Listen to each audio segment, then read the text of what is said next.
What if you could diet less and lose more weight than if you had dieted more?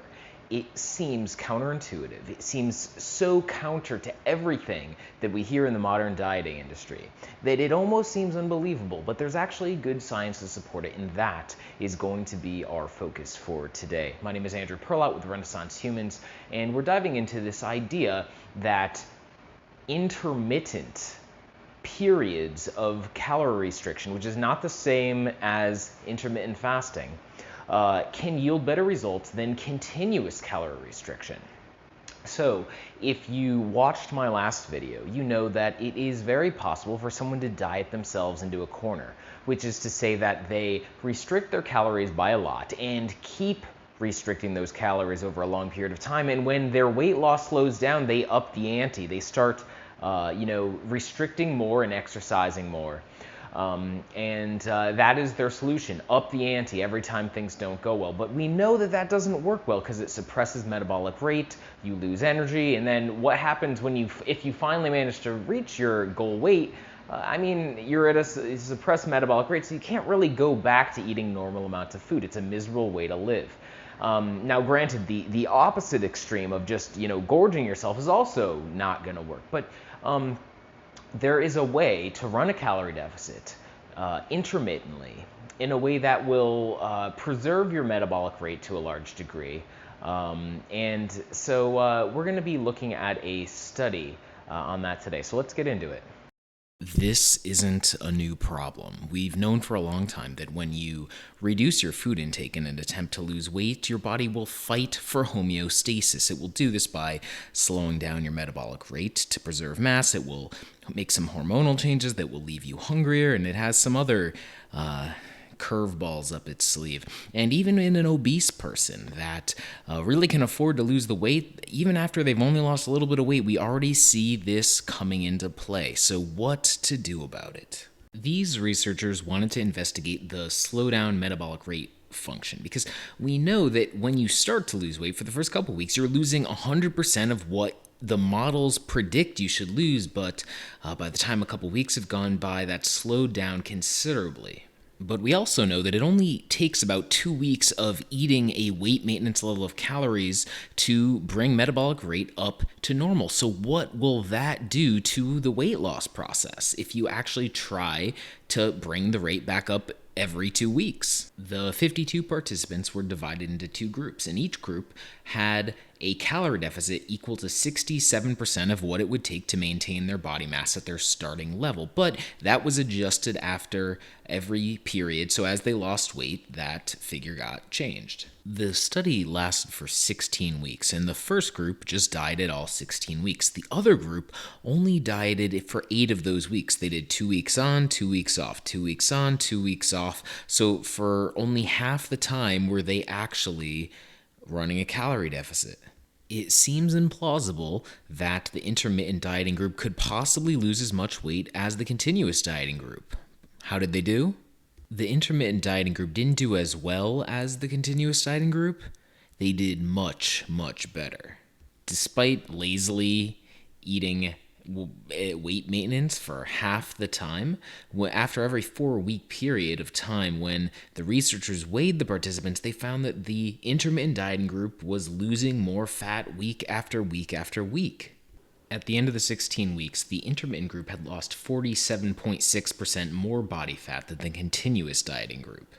Among those who completed the study, that's 25.7 pounds versus 15.8. The group that continuously dieted had lost an average of 9% of their metabolic rate. The intermittent dieters only saw a 4% decline. After the study was over, the participants didn't have to restrict calories anymore, and they went back to their old eating. And so you would assume that both groups would regain weight at roughly the same pace, but they did not. The continuous dieting group regained weight a lot quicker, and by the time that the researchers came back to weigh the participants months down the line, the gap between the 2 groups had grown to 17 pounds. This was probably a result of the metabolic suppression that had come from the continuous dieting. So in the past, I've been critical of the opposite of caloric restriction, in the sense that some people in the vegan movement have gone for this idea that just shove in those calories. You're a 5 foot tall woman who just sits on the couch, or a grandmother, 80-year-old grandmother. It's okay, 3,000, 4,000 calories, you're good to go. Just start eating, you'll lose weight as long as it's a high carb vegan diet. That's pretty much nonsense. We know that although there are variances in how much metabolic rate can scale up in the face of overfeeding, the majority of people are going to get fat with that kind of a routine. So you might, for instance, decide, hey, well, you know what? I'm going to count my calories during this weight restriction phase, but when I am in my recovery phase, when I'm eating at weight maintenance, I'm not just going to eat at weight maintenance, or I'm not going to count calories. We actually know that this is probably not an ideal strategy. So let's look at some of that.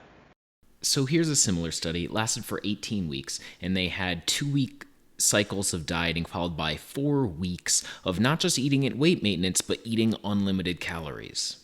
Now, the good news about this is that there was no dip in metabolic rate, so the same principle applies, but those unlimited eating windows ended up being a disaster. During the dieting phases, they lost 23.5 pounds, which is great, but during the unlimited eating periods, they regained 10.6 pounds. So by the end of the study, they were only down 12.9 pounds, which is good, but they basically lost a huge part of their fat loss. So clearly, unlimited eating isn't going to work here. You need to eat a realistic amount of calories for your body weight and your activity level. Now, here's my personal preference, just kind of managing myself and my coaching clients, that seems to work really well, is that you've got a period where you're running a calorie deficit. Now you've got a period where you're going to eat at weight maintenance, but you're not actually just going to eat at weight maintenance. You're going to eat at a slight surplus, making sure you're eating enough calories, and you're actually going to seek to gain a little bit of muscle, and more generally to push your body. And the reason is very simply is you can actually lower your body fat percentage by gaining a little bit of muscle, even if you're not losing any fat during that period. So it compounds the effect, but more importantly, by building metabolically active tissue, you actually end up with a better result. People who just continuously diet go from obese to a smaller version of their obese selves. They never get lean, they never get healthy looking, they just look like a skinny fat person, a smaller obese person essentially. So there's a better solution, and that is being very active, building body mass, building physical capacity, finding a way to build your body into something that you'd want to be in, that you could be proud of, that can be active and do things in the physical world.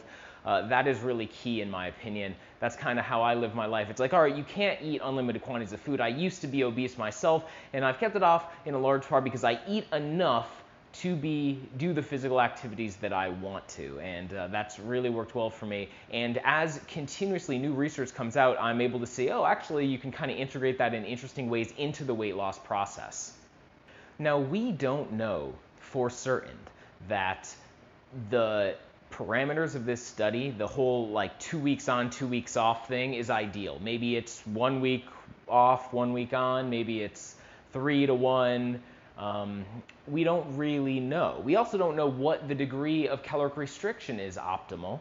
And maybe the right strategy is like, all right, well, we're going to do 2 days of the restriction and 5 days of slight surplus or weight maintenance every day, and maybe that will be the ideal strategy. We don't have enough data to know for certain. We just know that what most people have been doing most of the time is not working. You're going to drive your metabolism into the ground, and you're going to get in a corner that you can't get out of. So here is a strategy that is at least less worse than that strategy.